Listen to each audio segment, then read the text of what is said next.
ನೋಡಿ ಫ್ರೆಂಡ್ಸ್, ನಂದು YouTube channel copy strike ಬಂದಿದೆ. ತೋರಿಸ್ತೀನಿ ನೋಡಿ. ಇವಾಗ ನಾನೇನೋ ಒಂದು 3 ವಿಡಿಯೋ ಹಾಕಿದ್ದೆ, ತಪ್ಪಾಗಿ ಈ ಥರ ಆಗಿದೆ. ಕಾಣಿಸ್ತಾ ಇತ್ತಲ್ವಾ ಅಲ್ಲಿ 3 ವಿಡಿಯೋನ ಯೂಟ್ಯೂಬಿಂದ ವಿಡಿಯೋ ಡೌನ್ಲೋಡ್ ಮಾಡ್ಕೊಂಡು ಹಾಕಿದ್ದೆ. ಬಟ್ ಕಾಪಿ ಸ್ಟ್ರೈಕ್ ಬಂದುಬಿಟ್ಟಿದೆ. ಮೊದಲೊಂಥರ ಹೀಗೆ ಆಗಿತ್ತು, ಬಟ್ ಇವಾಗ 2ನೇ ಸಲ ಕಾಪಿ ಸ್ಟ್ರೈಕ್ ಬಂದಿದೆ.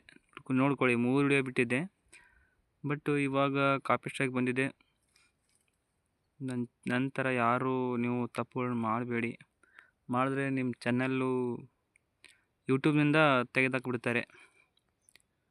ನನ್ನ ಚಾನಲಿನ 2 ಕಾಪಿ ಸ್ಟ್ರೈಕ್ ಬಂದಿದೆ.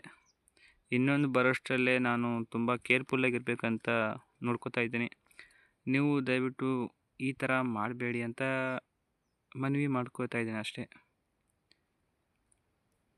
ಬಟ್ ಬೈ ಚಾನ್ಸ್ ಮಿಸ್ಟೇಕ್ ಏನಾದರೂ ಮಾಡಿದ್ರೆ, ಒಂದು ಸಲ ಮಾಡಿದ್ರೆ ನೀವು ಏನೋ ಒಂದು ಯೂಟ್ಯೂಬರ್ ಹತ್ರ ರಿಕ್ವೆಸ್ಟ್ನ ಮಾಡ್ಕೋಬೋದು. ಬಟ್ ನಾನು ಆಲ್ರೆಡಿ ಮೊದಲೇ ಒಂದು ಸಲ ಮಾಡಿದ್ದೆ, ಬಟ್ ಇವಾಗಲೂ ಆ ಥರ ಆಗಿದೆ. ದಯವಿಟ್ಟು ನೀವು ಕೂಡ ಈ ಥರ ಮಾಡಬೇಡಿ ಅಷ್ಟೇ ಹೇಳ್ತಾ ಇರೋದು.